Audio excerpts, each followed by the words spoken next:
Hello friends, कैसे हैं आप लोग। आशा करता हूँ आप सभी अच्छे होंगे। और मेरा नाम है शांतनु और मेरे साथ आज आप पढ़ने जा रहे हैं राजस्थान से रिलेटेड करंट अफेयर्स। दोस्तों, अगर आपको इन करंट अफेयर्स की पीडीएफ या वीडियो का लिंक चाहिए तो आप हमारे टेलीग्राम पर ग्रुप जो है सरदार पटेल आश्रम, इसको ज्वाइन कर सकते हैं। तो पहली न्यूज़ जो हम देखने जा रहे हैं वो नेशनल टाइगर कंजर्वेशन अथॉरिटी से रिलेटेड है। दोस्तों, हाल ही में राजस्थान के सांसद हैं दिया कुमारी, ये राजसमंद से सांसद हैं। इनको नेशनल टाइगर कंजर्वेशन अथॉरिटी का सदस्य या मेंबर बनाया गया है, ये आपसे पूछा जा सकता है। 26 जुलाई 2019 को केंद्रीय वन एवं पर्यावरण मंत्रालय की ओर से राजसमंद राजस्थान की भाजपा सांसद, दोस्तों याद रखिएगा कि राजस्थान में इस समय 24 सांसद जो हैं वो भाजपा से हैं और एक सांसद जो नागौर से हैं, हनुमान बेनीवाल, वो आरएलपी से हैं। तो जो राजसमंद से जो सांसद हैं दिया कुमारी, उनको नेशनल टाइगर कंजर्वेशन अथॉरिटी का सदस्य बनाया गया है। दोस्तों, मैं आपकी जानकारी के लिए बता दूं कि नेशनल टाइगर कंजर्वेशन जो अथॉरिटी है, ये बाघों के संरक्षण के लिए, बाघों के प्रबंधन के लिए, उनकी जनसंख्या बढ़ाने के लिए, सुरक्षा के लिए, इन से संबंधित मामलों के लिए कार्यरत है। अगली न्यूज़ है, 1 जुलाई 2019 को राजस्थान पुलिस के नए महानिदेशक, दोस्तों महानिदेशक होते हैं डीजीपी यानी डायरेक्टर जनरल ऑफ पुलिस, ये एक ही पद होता है। राजस्थान में जो डायरेक्टर जनरल ऑफ पुलिस बनाया गया है वो भूपेंद्र यादव, आप ये देख सकते हैं, ये भूपेंद्र यादव हैं। इनको राजस्थान में अभी डीजीपी बनाया गया है और इन्होंने अपना कार्यभार संभाल लिया है। दोस्तों, इन्होंने किन की जगह ली है ये आपसे पूछा जा सकता है कि इन्होंने किसको रिप्लेस किया है, यानी किसी का रिटायरमेंट हुआ होगा जिसके बाद ये बने हैं। तो कपिल गर्ग जो थे, उनका स्थान पर इन्होंने अपना कार्यभार संभाला है। दोस्तों, सुप्रीम कोर्ट के आदेश पर सरकार ने डीजीपी पद पर उनके कार्यकाल की अवधि 1 मई 2021 तक तय कर दी है। तो अब राजस्थान के अगर डीजीपी के बारे में पूछा जाए तो भूपेंद्र यादव हैं। ये एक छोटी सी जानकारी हमारी संस्थान सरदार पटेल आश्रम के बारे में है, जहां पर हम नाम मात्र शुल्क पर आरएएस और आईएएस जैसे बड़े एग्जामों की तैयारी कराते हैं। आप ये देख सकते हैं, यहाँ पर इंग्लिश और हिंदी मीडियम दोनों में ही तैयारी होती है। आप हमारे ऑनलाइन या ऑफलाइन बैचेस पर ज्वाइन कर सकते हैं। ज़्यादा जानकारी के लिए आप इन नीचे दिए हुए नंबरों पर संपर्क कर सकते हैं। दोस्तों, आप हमारी संस्थान के बारे में थोड़ी जानकारी और इसकी कार्यप्रणाली के बारे में इन चीज़ों से भी थोड़ी जानकारी ले सकते हैं।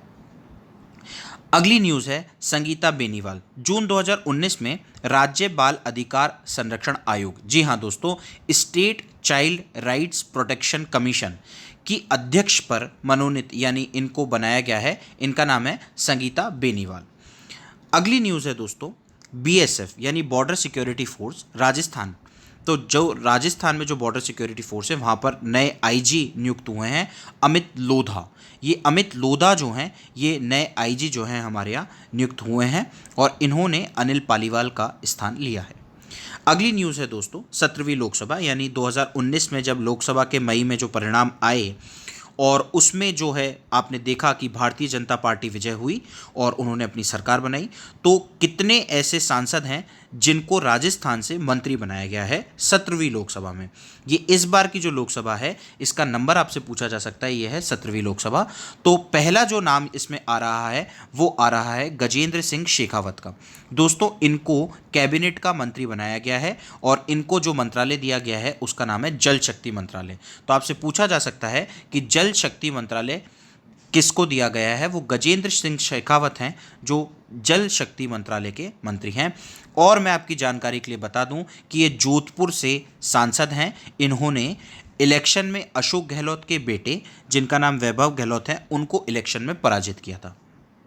अगली न्यूज़ देखते हैं हम, ये है कैलाश चौधरी और इनको कृषि एवं किसान कल्याण राज्य मंत्री का भार दिया गया है और ये बाड़मेर में है, तो ये कैबिनेट मंत्री नहीं हैं। और दोस्तों, अगले हैं अर्जुन राम मेघवाल, ये बीकानेर से सांसद हैं और इन्हें संसदीय कार्य मंत्री बनाया गया है, भारी उद्योग मंत्री बनाया गया है और उसके बाद सार्वजनिक उपक्रम राज्य मंत्री भी इन्हें बनाया गया है। ये पिछली सरकार में भी मंत्री थे। अगला देखते हैं दोस्तों, राजस्थान कैडर के किस आईएएस अधिकारी को देश का नया केंद्रीय वित्त सचिव बनाया गया है। बहुत इंपॉर्टेंट न्यूज़ है दोस्तों, क्योंकि ये राजस्थान में ही थे पहले। सुभाष गर्ग को जो है केंद्रीय वित्त सचिव बनाया गया है, यानी जो फाइनेंस सेक्रेटरी इनको सेंट्रल गवर्नमेंट में बनाया गया है। आर्थिक मामलों के सचिव सुभाष गर्ग ने वित्तीय सचिव के पद पर अजय नारायण झा का स्थान लिया है। दोस्तों अगली न्यूज़ है रेरा से संबंधित, रियल एस्टेट रेगुलेटरी अथॉरिटी।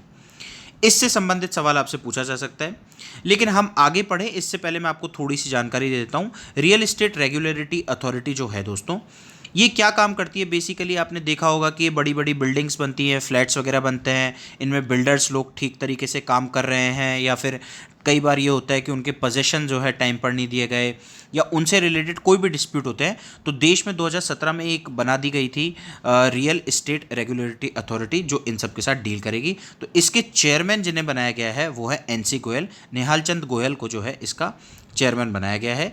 खास बात यह है दोस्तों कि ये मुख्य सचिव यानी ये चीफ सेक्रेटरी थे राजस्थान गवर्नमेंट में पहले, NC गोयल।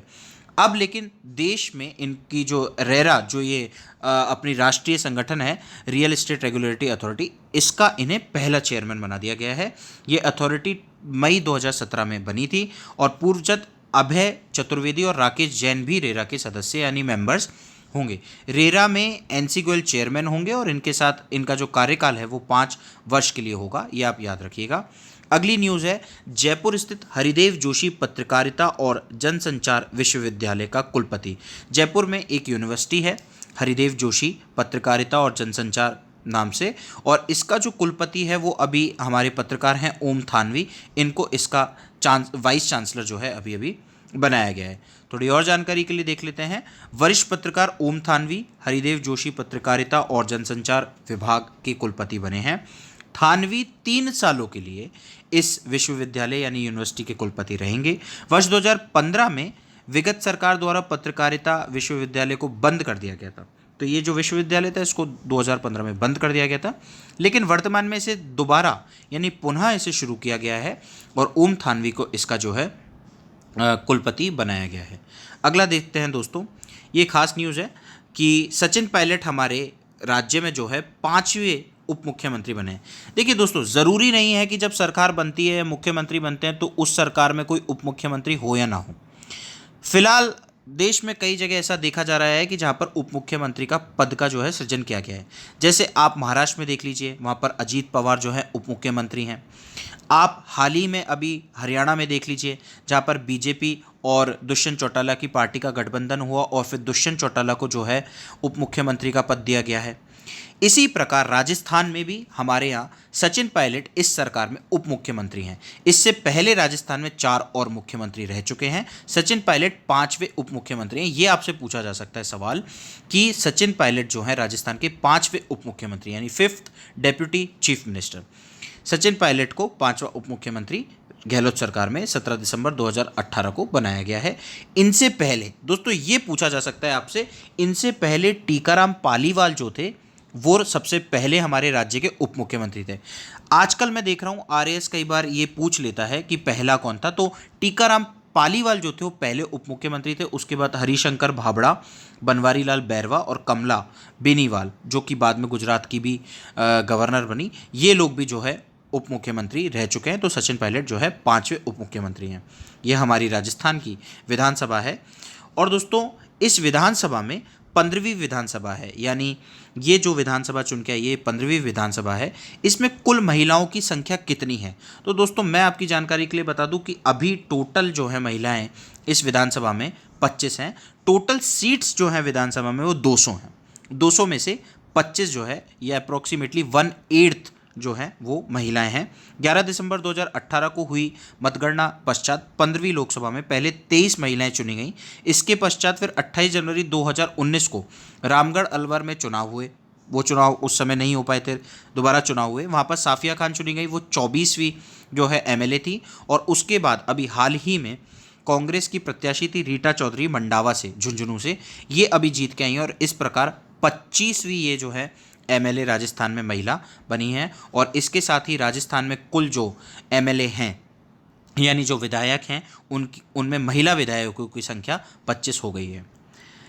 एक न्यूज़ और देखते हैं। वरिष्ठ कांग्रेस नेता यानी काफ़ी सीनियर कांग्रेस लीडर हैं ये, इनका नाम है डॉक्टर सीपी जोशी। ये जो हमारी विधानसभा बनी है इसमें इस बार अध्यक्ष चुने गए हैं, यानी इसके जो है ये स्पीकर चुने गए हैं। पूर्व केंद्रीय मंत्री द्वारा नाथद्वारा विधायक, ये नाथद्वारा से विधायक हैं सीपी जोशी, इनको इस विधानसभा में स्पीकर चुना गया है। इससे पूर्व गुलाब चंद्र कटारिया को प्रोटम स्पीकर चुना गया था। दोस्तों पहले क्या होता है, प्रोटम स्पीकर चुना जाता है, फिर वो बाकी सदस्यों को शपथ दिलाता है और उसके बाद फिर सदस्य मिलकर स्पीकर को चुनते हैं। तो ये जो प्रोटम स्पीकर जो इस बार चुना था, गुलाब चंद्र कटारिया को चुना गया था, ये भी आप देख लीजिएगा। और इसके बाद जो है हवा महल विधायक जो है महेश जोशी को मुख्य सचेतक यानी चीफ विप जो है बनाया गया है। तो ये आप एक बार देख सकते हैं।